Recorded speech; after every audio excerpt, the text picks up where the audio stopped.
അപ്പം എല്ലാവർക്കും നമസ്കാരം. എൻ്റെ വിശേഷമൊക്കെ ആറ്റുകാൽ പൊങ്കാലയൊക്കെ കഴിഞ്ഞു അല്ലേ. പൊങ്കാല ഇടാൻ പോയവരൊക്കെ ഒത്തിരി പേരുണ്ടായിരിക്കാം. എനിക്കറിയാവുന്ന കുറേ പേര് വീടുകളിൽ തന്നെ പൊങ്കാല ഇട്ടു. എൻ്റെ ആങ്ങളയുടെ വൈഫാണെങ്കിലും വീട്ടിൽ പൊങ്കാല ഇട്ടത്. അത് കണ്ടപ്പോൾ തന്നെ ഒരു ഭയങ്കര പോസിറ്റീവ് എനർജി ആ പൊങ്കാല ഇടുന്ന കണ്ടപ്പോൾ തന്നെ അല്ലേ. ആറ്റുകാലമ്മയുടെ ശക്തി ഭയങ്കര അല്ലേ. എന്തോരം സെലിബ്രിറ്റികളല്ലേ വന്ന് പൊങ്കാല ഇടുന്നത്. എനിക്കൊന്ന് പോകണമെന്നൊക്കെ ഉണ്ട് ആറ്റുകാലിൽ പോയി പൊങ്കാല ഇടണമെന്നല്ല, അവിടെ ആ സമയത്തൊന്ന് പോയി കാണണം എന്നുണ്ട്. വീട്ടിൽ പൊങ്കാല ഇടണമെന്ന് ആഗ്രഹമുണ്ട് കേട്ടോ. ഒരു പ്രാവശ്യം ഞാൻ ഇട്ടിട്ടുണ്ട് എൻ്റെ വീട്ടിൽ. ഞാൻ അന്ന് ആ ലോക്ക്ഡൗൺ കാലത്ത് അതോടുകൂടി എല്ലായിടത്തും സ്വന്തമായിട്ട് പൊങ്കാല ഇടാൻ ഒത്തിരി പേര് പഠിച്ചു അല്ലേ. നമ്മുടെ വീടുകളിൽ തന്നെ പൊങ്കാല ഇടാം.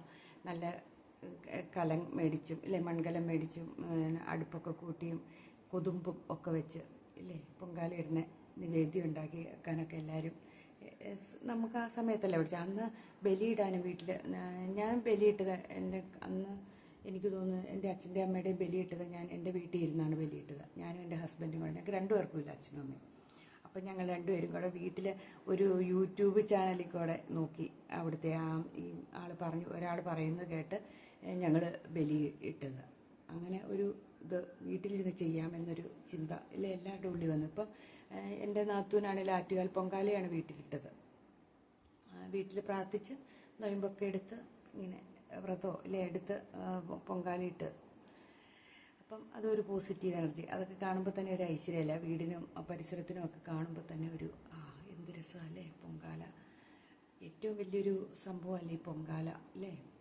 ദൂരെ സ്ത്രീകളാ വന്ന് പൊങ്കാല ഇടുന്നല്ലേ. ഈ ചൂടത്ത് വന്നിരുന്ന അവർക്ക് ചൂടൊന്നും അറിയില്ല എന്നാണ് അവർ പറയുന്നത്. ഇങ്ങനെ വേർത്തൊലിച്ച് നിന്നാൽ പോലും അവർക്ക് അത് ഫീൽ ചെയ്യുന്നില്ല എന്നാണ്. എനിക്കറിയാവുന്ന കുറേ പേരോട് ഞാൻ ഇങ്ങനെ ചോദിച്ചിട്ടുണ്ട്, നമ്മളെങ്ങനെയെങ്കിലും പൊങ്കാലെടുപ്പ് ചുറ്റും അടുപ്പാകുമ്പോൾ ഭയങ്കര ചൂടായിരിക്കില്ലേ എന്ന് ചോദിക്കുമ്പോൾ അവർ പറഞ്ഞു അത് അറിയില്ല. ഈ ടാറിൻ്റെ ചൂടൊന്നും അവരറിയില്ല എന്നാണ് പറയുന്നത്. അപ്പം അതൊക്കെ ദൈവത്തിൻ്റെ അനുഗ്രഹമായിരിക്കാം, അമ്മയുടെ അനുഗ്രഹമായിരിക്കാം അല്ലേ. അത് പൊങ്കാലയിടുന്നതിന് മുമ്പായിട്ട് അമ്പലങ്ങളിലൊക്കെ പോയിട്ട് ദേവിയുടെ അനുവാദം വാങ്ങിച്ചിട്ടൊക്കെ വേണം ആ പൊങ്കാല ഇടാൻ. തൊട്ടടുത്തുള്ള ഏതാണോ ദേവീക്ഷേത്രം അവിടെയൊക്കെ പോയി ഇതൊക്കെ വേണം എന്നൊക്കെയാണ് പറയുന്നത്. അങ്ങനെയൊക്കെയാണ് എല്ലാവരും ഇടുന്നതെന്ന് തോന്നുന്നു അല്ലേ. അതാണ് പൊങ്കാല വിശേഷം. പിന്നെ എന്നണ്ട് വിശേഷമൊക്കെ എല്ലാവർക്കും സുഖമായിട്ടിരിക്കുന്നു അല്ലേ. ഞാൻ സുഖമായിട്ടിരിക്കുന്നു. ഞാനിങ്ങനെ ഇന്നലെ പൊങ്കാലയുടെ ഇതായിട്ടും ഞാൻ ഇന്നലെ ഓരോ സാധനങ്ങളൊക്കെ ഉണ്ടാക്കുമായിരുന്നു. ഇന്നലെ ഉണ്ടാക്കിയ സാധനം ഈ ഏത്തപ്പഴം കൊണ്ട് റവയും കൂടെ കൂട്ടി ഒരു പലഹാരം ഉണ്ടാക്കി. അതിൻ്റെ വീഡിയോ അടുത്ത ദിവസം ഇടാവേ. അത് ഉണ്ടാക്കി. അത് നല്ല രസം ഉണ്ടായിരുന്നു കേട്ടോ. അതുണ്ടാക്കി. അതൊക്കെ എളുപ്പമാട്ടോ. നമ്മൾ ചുമ്മാ വീട്ടിൽ മടി പിടിച്ചിരിക്കുന്ന സ്ത്രീകളൊക്കെ അതൊക്കെ ചെയ്ത് നോക്കി. നല്ല സംഭവം. അതായത് ഒരു പണിയില്ലാത്ത പ്രസ്ഥാനങ്ങളാണ്. 2 ഏത്തപ്പഴം ഉണ്ടെങ്കിൽ അത് തന്നെയല്ല, നമ്മുടെ വീട്ടിൽ പഴമൊക്കെ മിച്ചം വരുമ്പോൾ നമ്മൾ ഇങ്ങനെയൊക്കെ ഉണ്ടാക്കിയാൽ മതി. പഴം മിച്ചം വരുമോ അല്ലെങ്കിൽ എന്തെങ്കിലുമൊക്കെ സാധനം മിച്ചം വരുമ്പോൾ നമുക്കറിയാൻ മേലേ നമ്മൾ യൂട്യൂബിലെങ്കിലും അടിച്ചു നോക്കുക. ഇങ്ങനെയൊക്കെ ഒത്തിരി സാധനങ്ങൾ ഉണ്ടാക്കുന്നവരുണ്ട്. അപ്പോൾ അതടിച്ചു നോക്കിയിട്ടാണെങ്കിൽ നമ്മൾ കൊച്ചു സാധനങ്ങൾ നമ്മുടെ വീട്ടിലുള്ള വെച്ച് ഒരു ചെറുകടിയൊക്കെ ഉണ്ടാക്കിക്കൊണ്ടിരിക്കുമ്പോൾ ഉണ്ടല്ലോ നമുക്ക് ഒരു കോൺഫിഡൻസ് കൂടുന്നേ. നമുക്കൊരു രസം തോന്നും. നമ്മൾ ഉണ്ടാക്കി കഴിക്കുമ്പോൾ ഒക്കെ ഒരു കട്ടൻ ചായയൊക്കെ ഉണ്ടാക്കി കുടിക്കുമ്പോൾ ഇല്ലേ. ശരിയല്ലേ ഞാൻ പറഞ്ഞത്. അങ്ങനെയൊക്കെ എന്തെങ്കിലും പരിപാടികളൊക്കെ ചെയ്തുകൊണ്ടിരിക്കുക. പിന്നെ എന്നാന്ന് വെച്ചിട്ടുണ്ടെങ്കിൽ പൊതുവെ സ്ത്രീകളൊരു മടിച്ചിക്കോതകളാണ്. അപൂർവം സ്ത്രീകൾ മാത്രമായിട്ട് നന്നായിട്ട് അടുക്കളപ്പണി ചെയ്യണം അല്ലെങ്കിൽ അങ്ങനെ ഇരിക്കണം. ബാക്കിയുള്ള സമയത്ത് സ്ത്രീകൾ ചുമ്മാതിരിക്കാനാണ് സ്ത്രീകൾക്ക് ഭയങ്കര ഇഷ്ടം എന്ന് എനിക്ക് തോന്നുന്നു. എനിക്കറിയാവുന്നവരെല്ലാം അങ്ങനെയുള്ളവരാണ്. അതുകൊണ്ട് ഞാൻ പറഞ്ഞത് മടി കൊണ്ട് ഒരു കാര്യമില്ല എന്ന് എനിക്ക് തോന്നാറുണ്ട്. നമ്മൾ എന്തെങ്കിലുമൊക്കെ ചെയ്തോളുക, എന്തെങ്കിലുമൊക്കെ പണികൾ ചെയ്തേക്കുക. വീട്ടിൽ ഇരിക്കുമ്പോൾ കുറച്ച് സമയം വിശ്രമിക്കുന്നതിനൊന്നും കുഴപ്പമില്ല കേട്ടോ. ഫുൾ ടൈം അങ്ങനെ പണിയണമെന്നല്ല ഞാൻ പറഞ്ഞത്. നമുക്ക് മക്കൾക്കും വേറെ കാര്യങ്ങൾ ചിന്തിക്കാണ്ടിരുന്നാൽ മാത്രം മതി. ശരിയല്ലേ. നമ്മൾ ഈ കഴിഞ്ഞ കാര്യങ്ങളോ അല്ലെങ്കിൽ ഇനി വരാനുള്ളതിനോ ഒന്നും ഓർക്കാണ്ട് അപ്പോൾ ഉള്ള കാര്യങ്ങൾ എന്തെങ്കിലുമൊക്കെ കാര്യങ്ങൾ ചെയ്തിട്ട് നല്ല നല്ല കാര്യങ്ങളൊക്കെ ചെയ്ത് വീട്ടിലേക്ക് ആവശ്യമുള്ള കാര്യങ്ങളൊക്കെ ചെയ്ത് സന്തോഷത്തോടെ ഇരിക്കുക. അല്ലാതെ ഈ പഴയതൊക്കെ ഓർത്ത് ദുഃഖങ്ങൾ മാത്രം ഓർത്തുകൊണ്ടിരുന്നിട്ട് ഒരു പ്രയോജനമില്ല കേട്ടോ. ചുമ്മാ നമ്മൾ ദുഃഖിച്ചിരിക്കുകയാണ്. അതൊന്നൊക്കെ വിട്ടുകള. എന്നിട്ട് നമ്മളിങ്ങനെ ഹാപ്പി ആയിട്ട് എന്തെങ്കിലും പുതിയ കാര്യങ്ങൾ ചെയ്യാൻ പറ്റുമോ, എന്തെങ്കിലുമൊക്കെ നമുക്ക് പുതിയതുണ്ടാക്കാൻ പറ്റുമോ, പടം വരയ്ക്കാൻ പറ്റുമോ, എന്തെങ്കിലുമൊക്കെ ചെയ്തുകൊണ്ടിരിക്കണം കേട്ടോ. നമ്മൾ സ്ത്രീകൾ അങ്ങനെ ആയിരിക്കണം. നമ്മൾ ഹാപ്പി ആയിട്ടിരിക്കണം. നമ്മൾ സങ്കടപ്പെട്ടിരുന്നാൽ നമ്മുടെ വീട് പോകും. അതറിയാവോ. അത് അധികം സ്ത്രീകൾക്കും അറിയത്തില്ല എന്ന് എനിക്ക് തോന്നുന്നത്. നമ്മൾ എന്തോരം സങ്കടപ്പെടുന്നു അതനുസരിച്ച് നമ്മുടെ വീട് നശിച്ചു പോകും. സ്ത്രീകളുടെ കണ്ണുനീര് വീഴുന്ന സ്ഥലം നശിച്ചു പോകുമെന്ന് പറയുന്നത്. അതിൻ്റെ അർത്ഥം എന്നാന്ന് വെച്ചാൽ നശിച്ചു പോകുന്ന വെച്ചാൽ ഇല്ലാതെയായി പോവല്ല, ഒരു പുരോഗതി കാണില്ല, അതാ ഉദ്ദേശിക്കുന്നുള്ളൂ. അല്ലാണ്ട് നശിച്ചു പോകുന്ന വെച്ചാൽ അവരൊന്നും അല്ലാണ്ടാക്കി തീർന്നു പോകുന്നല്ല. നമ്മൾ പരമാവധി കണ്ണുനീര് വീഴ്ത്താണ്ടിരിക്കുക, നമ്മൾ സങ്കടപ്പെടാതിരിക്കുക, നമുക്ക് ഉണ്ടാകും എന്നുള്ള പ്രതീക്ഷയോടുകൂടി ഓരോ കാര്യങ്ങൾ ചെയ്യുക, നന്നായിട്ടിരിക്കുക, എപ്പോഴും ഹാപ്പിയായിട്ട് നല്ല ഉള്ള വസ്ത്രങ്ങൾ നന്നായിട്ട് അലക്കി തേച്ച് നല്ല സുന്ദരികളായിട്ട് വീട്ടിൽ ഇരുന്ന് സന്തോഷമായിട്ട് എന്തെങ്കിലും നമുക്കൊരു പൂച്ചെടി നട്ടെങ്കിലും വിൽക്കാനോ അല്ലെങ്കിൽ ഒരു അച്ചാറിട്ട് വിൽക്കാനോ നമ്മളൊരു പണിയും കണ്ടുപിടിച്ച് നമുക്ക് ചെയ്യാമെന്നേ. എല്ലാവരും അങ്ങനെ ഒന്ന് ചെയ്ത് നോക്കി. ഒരു വരുമാനം, കൊച്ചു വരുമാനം, വീട്ടിലിരിക്കണ അമ്മമാർ, വീട്ടിലിരിക്കണ ചേച്ചിമാർ, അനിയത്തിമാരോടാട്ടോ ഞാൻ പറയുന്നത്. അല്ലാണ്ട് ജോലിക്ക് പോകുന്നവർക്ക് ഇതൊന്നും ഒരു പ്രശ്നമല്ല. ജോലിക്ക് പോകുന്നവർക്ക് അവർക്ക് മാസം ശമ്പളം കിട്ടും, അവർക്ക് റെസ്റ്റ് എടുത്തുകൊണ്ടിരുന്നാലും ഒന്നും കുഴപ്പമില്ല. അപ്പോൾ അവർക്കൊരു സന്തോഷം, അവർക്ക് എല്ലാ മാസവും കൈ കാശ് കിട്ടുമ്പോൾ അവരുടെ കാര്യത്തിന് ഉപയോഗിക്കാൻ പറ്റും. ചിലർ ഉണ്ട് കേട്ടോ, ഭർത്താക്കന്മാർ കിട്ടുന്ന പൈസ മുഴുവൻ മേടിച്ചുകൊണ്ട് പോകുന്ന ഭർത്താക്കന്മാരൊക്കെ ഉണ്ട് കേട്ടോ. അങ്ങനെയല്ല, നമ്മളെപ്പോഴും നമ്മുടെ ഭാഗം സേഫാക്കി വെച്ചിട്ടാണ് മുഴുവൻ പൈസയും ചിലവാക്കാവുള്ളൂ. അത് ആണാണേലും പെണ്ണാണേലും. എനിക്കറിയാവുന്ന എത്രയോ വിദേശത്തൊക്കെ ജോലി ചെയ്യുന്ന പ്രവാസികളായിട്ടുള്ള മനുഷ്യർ വിദേശത്ത് നിന്ന് പൈസ അയച്ചു കൊടുത്തിട്ട് ഭാര്യമാരിവിടെ ദൂർത്തടിക്കുന്നവരുണ്ടെന്നറിയാമോ? എനിക്കറിയാവുന്നവരുണ്ട്. എൻ്റെ ഒരു സുഹൃത്തുണ്ടായിരുന്നു, ഇപ്പം മാറിയിട്ടോ. ഇപ്പം മാറിയെന്ന് പറഞ്ഞപ്പോൾ ഇപ്പം ഭർത്താവിന് പ്രായമായി, ഒന്ന് ചിന്തിക്കാവുന്നതല്ലേ ഉള്ളൂ. ഭർത്താവ് പെൻഷനല്ല, അയാൾക്ക് അവിടുത്തെ ജോലി തീരാറ്, അയാൾക്ക് വയ്യാതെയായി. ഇവിടെ വന്നപ്പോഴത്തേനും ആകെ മൊത്തം ചെയ്ത് അയാൾ ഓരോ പ്രാവശ്യം വരുമ്പം 2 പെൺപിള്ളേരുണ്ടായിരുന്നു, അവരെ കെട്ടിച്ചു വിട്ടു. വീടുണ്ടാക്കി, വീട് ലോണാണ് എടുത്തത്. ലോണ് അടച്ച ഏകദേശം ഒരു 3/4 ഭാഗം എത്തിച്ചു. പിന്നെ കിട്ടുന്ന പൈസകളൊന്നും വന്നാൽ ജീവിക്കാനില്ല. ഇവിടെ വന്നാൽ വേറെ പണി ചെയ്യണം, ആ രീതിയിലാണ് ജീവിക്കുന്നത്. കാരണം എൻ്റെ സുഹൃത്തെന്ന് പറയുന്ന പുള്ളിക്കാരി ഇച്ചിരി ദൂർത്തായിരുന്നു.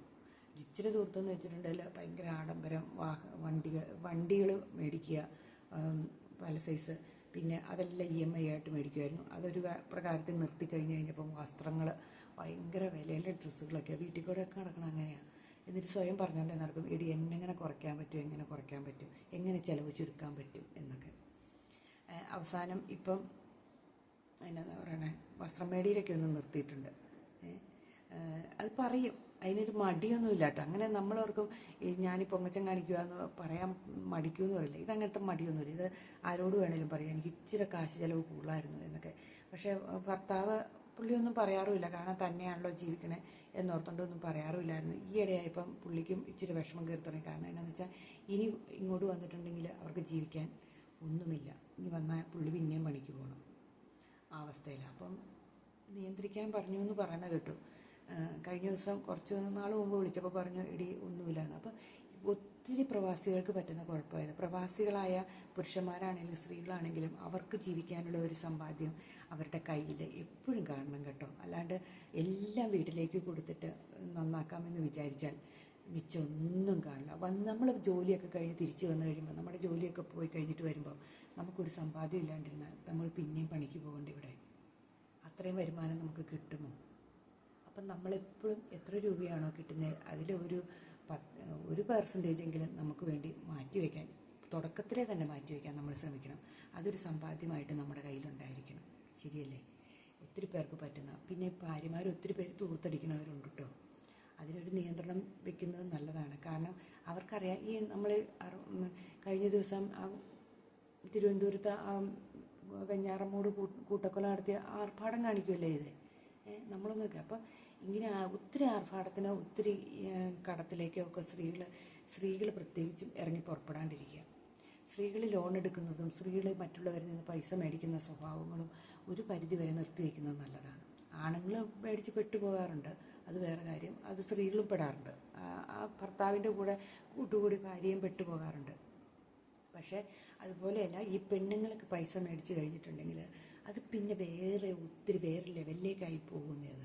അങ്ങനത്തെ ഒരു പണമിടപാടിൻ്റെ കാര്യങ്ങളോ അല്ലെങ്കിൽ അങ്ങനെയുള്ള കാര്യങ്ങളിലൊക്കെ സ്ത്രീകൾ ചെന്ന് ഇടപെടാണ്ടിരിക്കുന്നതാണ് നല്ലത്. സ്ത്രീകൾക്ക് ഒരു പരിധി ജീവിതത്തിൽ എല്ലാ കാര്യത്തിലും വയ്ക്കുക. പിന്നെ ദൂർത്തിൻ്റെ പുറകെ പോകാതിരിക്കുക. ഒത്തിരി ദൂർത്തടിച്ചിട്ടുണ്ടെങ്കിലും അറിയാലോ, ആ ജീവിതം പോയി എന്ന്. പ്രത്യേകിച്ച് ഈ വിദേശത്ത് ജോലി ചെയ്യുന്ന ഭർത്താക്കന്മാരുടെ ഭാര്യമാർ നാട്ടിൽ കിടന്ന് അവർക്ക് പോകേണ്ട സ്ഥലത്തെല്ലാം പോകും, അവർക്ക് പോകേണ്ട അടുത്തെല്ലാം ചിലവാക്കും, പൈസയ്ക്ക് ഒരു വിലയും ഇല്ലാതെ നടക്കുന്ന എത്രയോ സ്ത്രീകളുണ്ടെന്നറിയാമോ. അതിനൊക്കെ ഒരു നിയന്ത്രണം വെക്കുക. പൈസ എന്നും നമുക്ക് വന്നുകൊണ്ടിരിക്കില്ല, ഇല്ലേ? ഒരു സമയത്തെ നമ്മുടെ കയ്യിലേക്ക് പൈസ വന്നുകൊണ്ടിരിക്കുകയുള്ളൂ. പൈസ നമുക്ക് വേണ്ടി പണി ചെയ്യണ അവസ്ഥ വരണമെങ്കിൽ നമുക്ക് ഫിനാൻഷ്യൽ ഫ്രീഡം വന്നിരിക്കണം. എങ്കിൽ മാത്രമേ നമുക്ക് വേണ്ടിയിട്ട് പൈസ പണി ചെയ്യുന്ന അവസ്ഥയിലേക്ക് വരുള്ളൂ. അത് എത്തണമെങ്കിൽ നമ്മൾ കുറച്ച് സമ്പാദ്യങ്ങൾ ഉണ്ടാക്കി വെച്ചാൽ മാത്രമേ, അതായത് ഏതെങ്കിലും മ്യൂച്വൽ ഫണ്ടിലോ അല്ലെങ്കിൽ ഏതെങ്കിലും FD ആയിട്ടോ എങ്ങനെയെങ്കിലും ഇട്ടിട്ടുണ്ടെങ്കിൽ ആ പൈസ പലിശ കൂടും, അതിൻ്റെ പലിശയാവും, കൂട്ടുപലിശ, അങ്ങനെ അങ്ങ് പോയിക്കൊണ്ടിരിക്കും. അതല്ലാതെ പൈസ വെച്ചിട്ട് നാട് മുഴുവൻ കടം മേടിച്ചുകൊണ്ട് നടന്ന് അത് വീട്ടിൽ കൊണ്ടിരുന്ന് പിന്നെ അടുത്ത പ്രാവശ്യം മേടിച്ച് പിന്നെ ദൂർത്തടിച്ച് നല്ല ഫുഡുകളാണെന്നും പറഞ്ഞ് അതൊക്കെ വല്ല അന്യായ വിലയും കൊടുത്ത് മേടിച്ച് നല്ല വലിയ വസ്ത്രങ്ങൾ മേടിച്ച് വലിയ വാഹനങ്ങൾ മേടിച്ച് ഇങ്ങനെ ആർഭാടത്തോടു കൂടി വീട്ടിൽ, എനിക്കറിയാവുന്നവരുണ്ട്, ഒന്നോ രണ്ടോ ചവിട്ടി മതി അതിന് വീട്ടിലേക്ക് ചവിട്ടികൾ ഇങ്ങനെ സെറ്റായിട്ടൊരു കടയിൽ വെച്ചേക്കണ ചവിട്ടികളെ, കർട്ടൻ ഇങ്ങനെയൊക്കെ മേടിച്ച് പൈസ, സെറ്റിയുടെ കവറുകൾ ഒക്കെ മേടിക്കുന്ന സ്ത്രീകളുണ്ട് കേട്ടോ. ഇതൊക്കെ എന്തിൻ്റെ ആവശ്യത്തിനാണ്? അങ്ങനെ ആർഭാടം കാണിച്ചിട്ട് കഴിയും ഉപയോഗിച്ചോളുക. അങ്ങനെയുള്ള ആർഭാടത്തിലൊന്നും പോകരുത്. അതൊക്കെ നമ്മുടെ കയ്യിലെ നമ്മുടെ വീടിൻ്റെ അവസ്ഥയും മോശമായി പോകും കുറച്ച് കഴിയുമ്പോൾ. ആദ്യം കുഴപ്പമില്ലാണ്ട് അങ്ങ് പോയിക്കോളും, കാരണം ഭർത്താവിന് വരുമാനം ഉണ്ടല്ലോ. പിന്നെ കഴിയുമ്പോൾ അയാളുടെ ആരോഗ്യം പോയിക്കൊണ്ടിരിക്കുകയല്ലേ, അല്ലേ? നമ്മുടെ ആരോഗ്യം, സ്ത്രീകളുടെ ആരോഗ്യം പോയിക്കൊണ്ടിരിക്കുക. അപ്പം കുറച്ച് കഴിയുമ്പോൾ ആരുടെയും മുമ്പിൽ കൈ നീട്ടിയാൽ തരില്ല എന്നൊരു ചിന്തയും കൂടെ ഉള്ളത് നല്ലതല്ലേ? ശരിയല്ലേ ഞാൻ പറഞ്ഞത്? ഇത് നാം വിദേശി പ്രവാസികൾക്ക് വേണ്ടി മാത്രം പറഞ്ഞൊന്നുമല്ല കേട്ടോ. നമ്മുടെ നാട്ടിലെ ജോലിയുള്ള സ്ത്രീകളാണെങ്കിലും നാട്ടിൽ ജോലിയുള്ള പുരുഷന്മാരാണെങ്കിലും അവനവൻ്റെ കാര്യം നോക്കുന്നത് ഇച്ചിരി നല്ലതാണ്. എപ്പോഴും നമുക്ക് മറ്റുള്ളവരെ സഹായിക്കാൻ എന്താ പറയണ, കയ്യിൽ നിന്ന് ചോദിച്ചോണ്ട് നടക്കുന്ന ഒരു മോശ സ്വഭാവമാണ് നമുക്കുണ്ടെങ്കിൽ നമുക്കുണ്ട്, നമ്മുടെ മക്കൾക്കും ഉണ്ട്. ഇതിപ്പോൾ ഞാൻ ചുമ്മാ പറഞ്ഞു വന്നപ്പോൾ അങ്ങ് പറഞ്ഞു എന്നേ ഉള്ളൂ. ചുമ്മാ നിങ്ങളോട് എന്തെങ്കിലും സംസാരിക്കണം എന്നെനിക്ക് എന്നും എനിക്കിപ്പോൾ വീഡിയോ ഇടണം എന്നൊരു തോന്നലാണ്.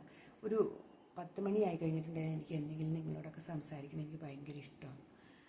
അപ്പോൾ അങ്ങനെ വന്നിരുന്ന് ഞാൻ സംസാരിക്കണം. എനിക്ക് കുറേ ഫ്രണ്ട്സ്, യൂട്യൂബിൽ കൂടെ കുറേ ഫ്രണ്ട്സുകളുണ്ടായിട്ടില്ലേ. പേരൊന്നും ഞാൻ പറയണ്ട, കാരണം എല്ലാവരുടെയും പേര് പറയാനിട്ടുണ്ടെങ്കിൽ ആരെങ്കിലും വിട്ടുപോയിട്ടുണ്ടെങ്കിൽ അവർക്കൊരു ബുദ്ധിമുട്ടാവില്ലേ? ശരിയല്ലേ ഞാൻ പറഞ്ഞത്? അപ്പോൾ പേരൊന്നും പറയുന്നില്ല, എനിക്കറിയാം ആരൊക്കെയുള്ളതെന്ന്. ഞാൻ അവരുടെയൊക്കെ മെസ്സേജുകൾ വന്നിട്ടുണ്ടോയെന്ന് ഒക്കെ ഇങ്ങനെ നോക്കാറുണ്ട്. അവരെന്നെ മെസ്സേജല്ല, കമൻറ്റുകൾ, അവരെന്താ കമൻറ്റ് വിട്ടേക്കണേ എന്ന് നോക്കാറുണ്ട്. ഞാൻ മിക്കതിനും തന്നെ എനിക്ക് കൂടുതൽ യൂട്യൂബിൽ കൂടെ പരിചയമായവർക്ക് ഞാൻ കമൻറ്റുകൾ തിരിച്ചു വിടും. അങ്ങനെ അതും ഒരു സന്തോഷം കേട്ടോ. പകലിരിക്കുമ്പോൾ പണിയെല്ലാം തീർന്നിരിക്കുമ്പോൾ ഞാനിങ്ങനെ എടുത്ത് കമൻറ്റൊക്കെ നോക്കും. അപ്പം നല്ല നിങ്ങളുടെ കമൻറ്റുകൾക്ക് എനിക്ക് പരമാവധി ആൻസർ കൊടുക്കാൻ പറ്റുന്ന എല്ലാം ഞാൻ കൊടുക്കാറുമുണ്ട്. കുറച്ച് പേരെയൊക്കെ കാണാതാകുമ്പോൾ ഞാൻ അന്വേഷിക്കാറുണ്ട്. അവർ പിന്നെ കമൻ്റ് ഇടുമ്പോൾ എവിടെ പോയി എന്ന് ചോദിക്കാറുണ്ട്. ഇതൊക്കെ ഒരു കൊച്ചു കൊച്ചു സന്തോഷങ്ങൾ മാത്രം. പിന്നെ ഞാനങ്ങനെ വലിയ ധാരാളിയും ദൂർത്തിയൊന്നും അല്ല കേട്ടോ. ഞാൻ പരമാവധി പണ്ടൊക്കെ എനിക്ക് പൈസ ചിലവാക്കുമായിരുന്നു, അന്നൊക്കെ വരുമാനം നമുക്കുള്ളതുകൊണ്ട്. ഇപ്പം ഞാൻ എന്ന് വെച്ചിട്ടുണ്ടെങ്കിൽ ഞാൻ വിചാരിക്കും, അങ്ങനെ നമ്മൾ പൈസ ചുമ്മാ ആവശ്യമില്ലാത്തതിൻ്റെ കാര്യത്തിൽ നമ്മുടെ ആരോഗ്യം കളയുന്ന ഫുഡ് മേടിച്ച് കഴിച്ചും, നമ്മുടെ ആവശ്യത്തിൽ കൂടുതൽ നമ്മൾ ആവശ്യത്തിൽ കൂടുതൽ എന്ത് ചെയ്യുന്നതും അത് നമ്മൾ ദാരിദ്ര്യം പിടിച്ചു വരുത്തും എന്ന് പറയുന്നത്. അപ്പോൾ പിന്നെ അതിൻ്റെ ഒന്നും ആവശ്യമില്ല. അപ്പോൾ കുറച്ചൊരു ലിമിറ്റ് ചെയ്ത് ഞാൻ ചിലവാക്കാറുള്ളൂ. അങ്ങനെയൊരു ഇതുണ്ട്. ഞാൻ ആവശ്യമില്ലാതെ ഞാൻ ടൗണിനും പോകാറില്ല, കാരണം ടൗണിന് പോയാൽ നമ്മൾ ആവശ്യമില്ലാത്ത മേടിക്കും. നമ്മുടെ ഈ ലോക്കൽ കടകളിൽ നിന്ന് ഞാൻ മേടിക്കും. കാരണം എന്താണെന്നറിയാം, അവരും ജീവിക്കാൻ വേണ്ടി ഇരിക്കുന്നവരല്ലേ. എല്ലാം ആളുകാർ മാത്രം മേടിച്ചുകൊണ്ടിരുന്നിട്ടുണ്ട് വല്ല കാര്യവും നടക്കുമോ? ഇല്ലേ? അപ്പം നമ്മുടെ ലോക്കൽ കടകളിൽ ഇച്ചിരി വില കൂടുതലൊക്കെ ആയിരിക്കും കേട്ടോ. അപ്പോൾ എന്തെങ്കിലും മേടിക്കാനുണ്ടെങ്കിൽ ഞാൻ എൻ്റെ ചുറ്റുവട്ടത്തുള്ള കടകളിലൊക്കെ പോയി സാധനം മേടിക്കുള്ളൂ. കാരണം അവർക്കും ഒരു ചെറിയ വരുമാനം, ജീവിക്കാൻ വേണ്ടി കടയിൽ തുറന്നു വെച്ചിരിക്കണമല്ലേ. നമ്മളാരും മേടിച്ചില്ല, എല്ലാവരും അംബാനിയുടെ, അദാനിയുടെയും ടാറ്റയുടെയും ഒക്കെ സാധനങ്ങളെ ഉപയോഗിക്കുള്ളൂ എന്ന് പറഞ്ഞിട്ടുണ്ടെങ്കിൽ പാവപ്പെട്ടവരെങ്ങനെ ജീവിക്കും? അല്ലേ? ശരിയല്ലേ? അപ്പം ഞാൻ അവിടുന്ന് തൊട്ടടുത്തുള്ള കടകളിലും ഒക്കെ പോയി സാധനം മേടിക്കും. അങ്ങനെയൊക്കെയുള്ളൂ. അല്ലാണ്ട് ഞാൻ ഒത്തിരി ഒന്നും മേടിച്ചിങ്ങനെ സ്റ്റോർ ചെയ്ത് വെക്കുന്ന സ്വഭാവങ്ങളൊന്നും എനിക്കില്ല.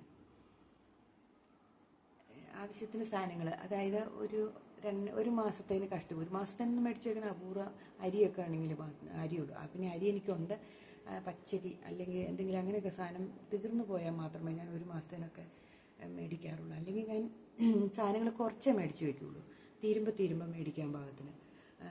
ആഴ്ചയിൽ പോയി ഒരു ദിവസം ഞാനും മോനും കൂടെ സ്കൂട്ടറിൽ പോയി മേടിച്ചുകൊണ്ടിങ്ങ് വരും. അങ്ങനെയൊക്കെ ഞങ്ങൾ മേടിക്കും. അല്ലെങ്കിൽ ഹസ്ബൻഡ് വരുമ്പോൾ മേടിക്കും. ഇങ്ങനെയൊക്കെയാണ് ഞങ്ങൾ. അല്ലാണ്ട് അങ്ങനെ ദൂരത്തിൻ്റെ പുറകെ പോകണ്ടെന്നാണ് എൻ്റെ അഭിപ്രായം. എൻ്റെ അഭിപ്രായം. നിങ്ങളുടെ അഭിപ്രായം നിങ്ങൾക്ക് പറയാം കേട്ടോ. നമുക്കിതിൽ കൂടെ ചർച്ച ചെയ്യാനേ, നമ്മുടെ അഭിപ്രായങ്ങളും നമ്മുടെ ആശയങ്ങളും പുതിയ എന്തെങ്കിലും ആശയങ്ങളുണ്ടെന്നൊക്കെ നമുക്ക്. ഇത്രയും പേര് കാണുന്ന ചാനലായില്ലേ, കുറച്ച് പേരെങ്കിലും കാണുന്നില്ലേ എന്ന് പറഞ്ഞുകൊണ്ട് ഒത്തിരി പേര് കാണുന്ന ലക്ഷങ്ങളുള്ള സബ്സ്ക്രൈബറുള്ള ചാനൽ അല്ല ഞാൻ പറഞ്ഞത്, കുറച്ച് പേര് കാണുന്ന ചാനലാണല്ലോ. അപ്പം നമുക്ക് ഞാൻ പറയുന്നതിൽ തെറ്റുണ്ടെങ്കിൽ നിങ്ങൾക്ക് പറയാം. നിങ്ങളിൽ എന്തെങ്കിലും ആശയങ്ങളുണ്ടെങ്കിൽ എന്നോടും പറയാം, എനിക്കും അത് പ്രാവർത്തികമാക്കാം. ശരിയല്ലേ? നമുക്ക് അങ്ങനെയൊക്കെ ചർച്ച ചെയ്തുള്ള വീഡിയോകളൊക്കെ ഇടുവാണെങ്കിൽ എന്ത് നല്ലതല്ലേ. പിന്നെ എന്തെങ്കിലും കൂട്ടായ്മയ്ക്കൂടെ എന്തെങ്കിലും ചെയ്യാൻ പറ്റുമെങ്കിൽ അതൊക്കെ ചെയ്യാം. ഇപ്പം എന്തെങ്കിലും ബിസിനസ്സൊക്കെ തുടങ്ങുവാണെങ്കിലും നമുക്കൊന്ന് ഓർത്ത് നോക്കി, നമ്മുടെ ചാനലിൽ കൂടെ പറഞ്ഞ് ഇന്നൊരു ബിസിനസ് തുടങ്ങിയിട്ടുണ്ട് എന്നൊക്കെ പറയാമല്ലോ വേണമെങ്കിൽ. ഞാനിങ്ങനെ ആലോചിക്കും. പിന്നെ എല്ലാവരും ഒരു യൂട്യൂബ് ചാനൽ തുടങ്ങാൻ പറ്റുന്നവരൊക്കെ തുടങ്ങുക. അതും പെട്ടെന്നൊന്നും വരുമാനം കിട്ടില്ല. കുറച്ച് കഴിയുമ്പോൾ എന്താണെങ്കിലും നമുക്കൊരു ചെറിയ വരുമാനം വെച്ച് കിട്ടാൻ തുടങ്ങും. നമ്മളപ്പോൾ എന്നും വീഡിയോ ഇടുകയൊക്കെ ചെയ്യണം കേട്ടോ. എന്നും നല്ല രീതിയിൽ വീഡിയോ ഇടണം, നല്ല കണ്ടൻ്റൊക്കെ ആയിരിക്കണം, അങ്ങനെയൊക്കെ ആയിരിക്കണം. അങ്ങനെയൊക്കെ എന്തെങ്കിലുമൊക്കെ ചെയ്ത് നമുക്ക് എന്തെങ്കിലുമൊക്കെ ചുമ്മാ ഇരിക്കണവരൊക്കെ എന്തെങ്കിലുമൊക്കെ ചെയ്യുക. അതാണ് എനിക്ക് പറയാം. ഒരു പെൺകുട്ടികളെ ഇപ്പോൾ യൂട്യൂബ് ചാനലുള്ളതല്ലേ, അങ്ങനെയൊക്കെ ചെയ്യുക. നമ്മൾ ചുമ്മാ ഇരിക്കണവർ. അല്ലാത്തവർ ജോലിക്ക് പോകണവർ ജോലിക്ക് പോകട്ടെ. പിന്നെ എന്തെങ്കിലും ആശയങ്ങളൊക്കെ ഉണ്ടെങ്കിൽ പുതിയതാണെങ്കിൽ നമുക്ക് ചർച്ച ചെയ്ത് അതിലൂടെ ഒരു തീരുമാനത്തിലൊക്കെ എത്താം. അപ്പോൾ എല്ലാവരുടെയും കൂടെ ചർച്ചകൾ കേൾക്കുമ്പോൾ നമുക്കൊരു പോസിറ്റീവ് ആയിട്ടുള്ള തീരുമാനത്തിൽ, പോസിറ്റീവ് വൈബ് എന്ന് പറയാം അല്ലേ. അപ്പോൾ ഇന്നത്തെ വീഡിയോ ഇത്രയേ ഉള്ളൂ. വലിയ കാര്യമൊന്നുമില്ലാത്ത വീഡിയോ. എന്നും വന്നിരുന്നു വെച്ചാൽ നിങ്ങളെ എന്നാ മോട്ടിവേഷൻ പറയാനാണ് നോക്കും. അതൊന്നും എല്ലാവർക്കും ഒന്നും വലിയ താല്പര്യമില്ല കേട്ടോ. ഉപദേശം എല്ലാവർക്കും ഇഷ്ടമാണ്. ഏറ്റവും ഇഷ്ടമല്ലാത്ത പരിപാടി എന്ന് പറഞ്ഞാൽ ഉപദേശം കേൾക്കാനാണ്. നമ്മൾ നമ്മുടെ മക്കളോടൊക്കെ ഒന്ന് പറഞ്ഞു നോക്കി, അവർ നമുക്കിഷ്ടമാണ്. അപ്പോൾ പിന്നെ എപ്പോഴും വന്ന് ഞാനിങ്ങനെ ഇരുന്ന് പറഞ്ഞിട്ടുണ്ടെങ്കിലും നിങ്ങൾക്ക് എന്നെ വെറുത്താലോ. എന്നെ വെറുക്കരുത് കേട്ടോ. അപ്പോൾ എനിക്ക് എല്ലാവരോടും ഇത്രയൊക്കെ പറയാനുള്ളൂ. എല്ലാവർക്കും നന്ദി.